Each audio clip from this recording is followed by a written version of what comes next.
परभणीतील जिंतूर मतदारसंघामध्ये महाविकास आघाडीनं माजी आमदार विजय भांबळे यांना उमेदवारी दिली आहे। त्यामुळे काँग्रेस नेते सुरेश नागरे नाराज झाले असून त्यांनी वंचितची उमेदवारी मिळवत उमेदवारी अर्ज दाखल केला। तसंच सुरेश नागरे हे निवडणूक लढण्यावर ठाम असल्याचं यावेळी त्यांनी स्पष्ट केलं। नाशिकच्या चांदवड देवळा मतदारसंघातील भाजपचे बंडखोर डॉक्टर आत्माराम कुंभारडे यांनी माघार घेत भाजपचे बंडखोर केदा आहेर यांना पाठिंबा जाहीर केला। तर काँग्रेसचे बंडखोर संजय जाधव यांनीही उमेदवारी मागे घेत केदा आहेर यांना पाठिंबा दिला आहे। कल्याणमधील माजी आमदार नरेंद्र पवार यांची मुख्यमंत्री शिंदेंनी भेट घेतली आहे। नरेंद्र पवारांनी बंडखोर म्हणून उमेदवारी अर्ज केला। त्यानंतर पवारांनी अर्ज मागे घेतल्यामुळे मुख्यमंत्र्यांनी पवारांची भेट घेतली। यामुळे विश्वनाथ भोईर यांच्यासोबत प्रचाराला उपस्थित राहण्याची ही शिंदेंनी विनंती केली। जळगाव जिल्ह्यातील 11 विधानसभा मतदारसंघात 139 उमेदवार निवडणुकीच्या रिंगणात आहेत। अर्ज मागे घेण्याच्या शेवटच्या दिवशी 92 उमेदवारांनी आपले अर्ज मागे घेतले। दरम्यान सर्वाधिक 29 उमेदवार हे जळगाव शहर मतदारसंघातले। माळशिरसमधील कट्टर राजकीय विरोधक मोहिते पाटील आणि जानकर विधानसभेनिमित्त पुन्हा एकत्र आले। उत्तम जानकर यांच्या प्रचाराचा नारळ मोहिते पाटील यांनी फोडला। तर ज्येष्ठ नेते जयसिंग मोहिते पाटील यांनी जानकरांना 1 लाख मतांनी विजयी करू असा संकल्प केला। भाजपच्या राष्ट्रीय प्रवक्त्या माजी खासदार हिना गावित यांनी भाजपला रामराम केला। हिना गावित यांनी भाजपच्या सर्व पदांचा राजीनामा देत अक्कलकुवा मतदारसंघातून अपक्ष उमेदवारी अर्ज दाखल केला। बंडखोरीमुळे पक्षाची प्रतिमा मलिन होऊ नये म्हणून हा निर्णय घेतल्याचं यावेळी हिना गावितांनी म्हटलंय। देवळाली मतदारसंघातून महायुतीच्या अधिकृत उमेदवार सरोज अहिरे असल्याचं छगन भुजबळांनी म्हटलंय। राजश्री अहिरराव यांनी अर्ज मागे घेतला नाही, त्यामुळे त्यांच्या विरोधात योग्य कारवाई करण्याचा निर्णय वरिष्ठ पातळीवर होणार असल्याचं भुजबळ म्हणाले। त्यामुळे देवळाली मतदारसंघात महायुतीचं घमासान होणार आहे। सांगलीमध्ये काँग्रेसच्या बंडखोर नेत्या जयश्रीताई पाटलांनी प्रचाराचा नारळ फोडलाय। काँग्रेसनं जयश्रीताईंची उमेदवारी नाकारल्यामुळे जयश्रीताईंनी बंडखोरी केली। जोरदार शक्ती प्रदर्शन करत जयश्रीताईंनी प्रचाराचा शुभारंभ केला। राष्ट्रवादी शरदचंद्र पवार गटाचे खासदार अमोल कोल्हे यांचा नागपुरात रोड शो पार पडला। पूर्व नागपूर विधानसभा मतदारसंघाचे राष्ट्रवादी शरदचंद्र पवार पक्षाचे उमेदवार धनेश्वर पेठे यांच्या प्रचारार्थ ही रॅली काढण्यात आली। नंदनवन परिसरातून या रॅलीला सुरुवात झाली। हिंगोलीच्या कळमनुरी विधानसभा मतदारसंघाचे महाविकास आघाडीचे उमेदवार डॉक्टर संतोष टारफे यांनी आपला प्रचाराचा नारळ फोडला। औंढा नागनाथचे दर्शन घेत त्यांनी प्रचाराला सुरुवात केली। तर या मतदारसंघातील लोकांवर दडपशाही झाली ती दूर होऊ दे, शेतकरी कष्टकरी समाधानी राहू दे असं साकडं टारफेंनी देवाकडे घातलंय। भंडारा विधानसभा मतदारसंघातील शिवसेना उद्धव बाळासाहेब ठाकरेचे बंडखोर उमेदवार नरेंद्र पहाडे यांच्याही प्रचाराचा शुभारंभ करण्यात आला। शहरातील हनुमान मंदिर, गणेश मंदिरासह बौद्ध विहारमध्ये पूजा करत प्रचाराचा नारळ फोडला। यावेळी शहरातून प्रचार रॅली काढण्यात आली। भंडारा विधानसभा मतदारसंघातील काँग्रेस उमेदवार पूजा ठावकर यांनी प्रचाराचा नारळ फोडला। शहरातील गणेश मंदिरात पूजा करून त्यांनी प्रचाराला सुरुवात केली। शहरात भव्य रॅली काढण्यात आली होती, तर या रॅलीत मोठ्या संख्येनं काँग्रेस कार्यकर्ते सहभागी झाले।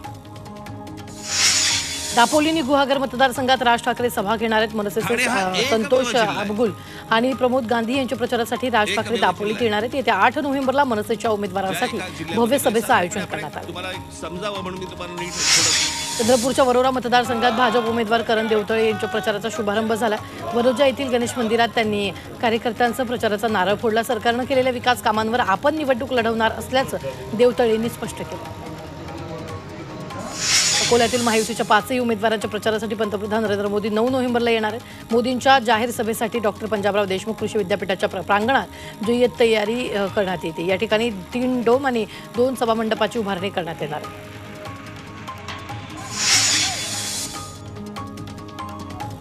राहुल गांधी उद्या नागपूर दौऱ्यावर येणार आहेत। नागपूरच्या दीक्षाभूमीला भेट देऊन ते डॉक्टर बाबासाहेब आंबेडकरांना अभिवादन करणार आहेत। संविधान सन्मान संमेलन कार्यक्रमाच्या आधी दीक्षाभूमी इथं अभिवादन करणार आहेत। उद्या राहुल गांधी संविधान संमेलनाला उपस्थित राहणार आहेत।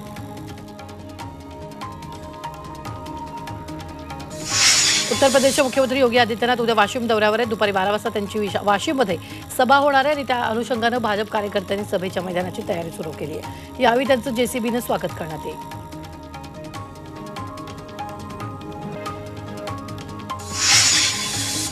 आणि या मतदारसंघातून शिंदेंच्या शिवसेनेचे उमेदवार आमदार शहाजी पाटील यांच्यासोबत त्यांची लढत होणार आहे। उद्धव ठाकरेंनी दीपक साळुंखेंच्या मागे शिवसेनेची ताकद उभी केली, त्यामुळे सांगोल्यातली ही लढत रंगतदार होणार आहे।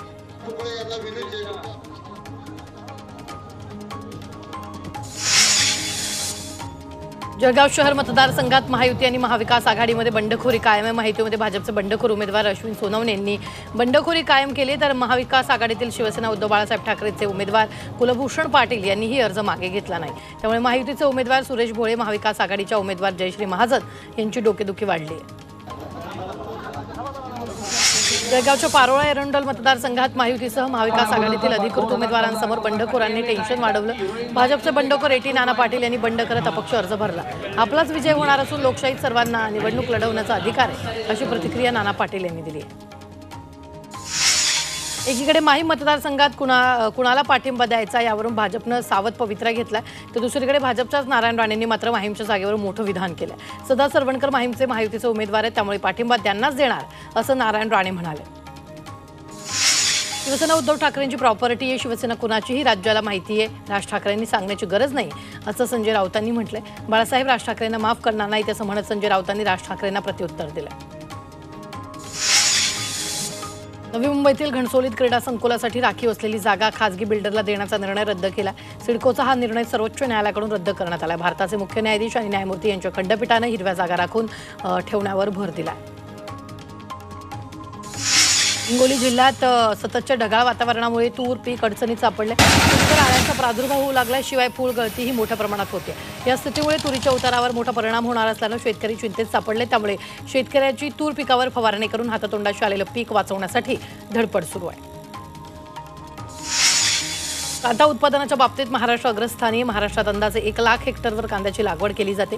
महाराष्ट्रातील सौम्य हवामानात कांद्याची 2 ते 3 पिकं घेतली जातात। बुलढाणा जिल्ह्यातील घाटाखालच्या भागात कांद्याची मोठ्या प्रमाणात लागवड केली जाते। सोलापूर जिल्ह्यातील करमाळा तालुक्यातील शेतकरी ऊस शेती केळी पिकाचा आता आलं शेतीकडे वळू लागलेत। करमाळ्यातील कंदरगावच्या शिवारामध्ये अनेक ठिकाणी आलं शेती केली जाते। आलं पीक तयार होण्यासाठी 7 ते 8 महिन्यांचा कालावधी लागतो। साधारणतः एप्रिल-मे महिन्यामध्ये आल्याची लागवड केली जाते। वाशीमध्ये 671 गावांची सुधारित पैसेवारी महसूल प्रशासनानं घोषित केली आहे। या वर्षाच्या खरीप हंगामातील सुधारित हंगामी पैसेवारीच्या प्रस्तावाला अपर जिल्हाधिकाऱ्यांनी मान्यता दिली आहे। आता अंतिम पैसेवारी किती जाहीर होणार याकडे शेतकऱ्यांचं लक्ष लागेल। धाराशिवच्या भूम तालुक्यात बालाघाटच्या कुशीत इंद्रायणी तांदळाचं उत्पादन घेत धाडसी प्रयोग एका शेतकऱ्यानं केलाय। शिवाजी खांडेकर या शेतकऱ्यानं आपल्या शेतात हा नवा प्रयोग केला। हे पीक चांगलंच भरलं असून यातून चांगलं उत्पन्न होण्याची खांडेकर यांना अपेक्षा आहे। भूम तालुक्यात सोयाबीन, ज्वारी, उडीद, मका ही पारंपरिक पिकं घेतली जातात। पिंपरी चिंचवडमधून हिट अँड रनची घटना समोर आली। 38 वर्षीय तरुणाला 4 चाकी गाडीनं धडक दिली आहे। या प्रकरणी 4 दिवसानंतर आरोपीला अटक करण्यात आली आहे। पोलिसांनी 50 सीसीटीव्हीच्या आधारे तपास करून आरोपीला अटक केली। नाशिकच्या सातपूर परिसरातील साळुंखेनगरमध्ये एका बांधकाम व्यावसायिकाच्या घरी चोरी झाली। जय पंडित हे दिवाळीनिमित्त बाहेरगावी गेले होते। याचा फायदा घेत चोरट्यांनी लाखो रुपयांवर डल्ला मारला। जवळपास 22 लाख रुपयांची चोरी झाल्याची माहिती या प्रकरणी अज्ञाताविरोधात गुन्हा दाखल करण्यात आला। पुण्यात निवडणूक प्रशिक्षणासाठी जिल्ह्यातील 3000 कर्मचारी गैरहजर राहिल्यामुळे कर्मचाऱ्यांना नोटीस देण्यात आली आहे। तसंच पुढील प्रशिक्षणासाठी गैरहजर राहिल्यास कारवाईचा इशारा देण्यात आला आहे। धुळ्याच्या मुंबई आग्रा महामार्गावर 70 लाखांची रोकड जप्त करण्यात आली आहे। नाकाबंदी दरम्यान सांगवी पोलीस ठाण्याच्या हद्दीत कारवाई केली आहे। मध्य प्रदेशातून शिरपूरकडे येणाऱ्या गाडीतून रोकड जप्त करण्यात आली। पोलिसांकडून अधिक तपास सुरू आहे।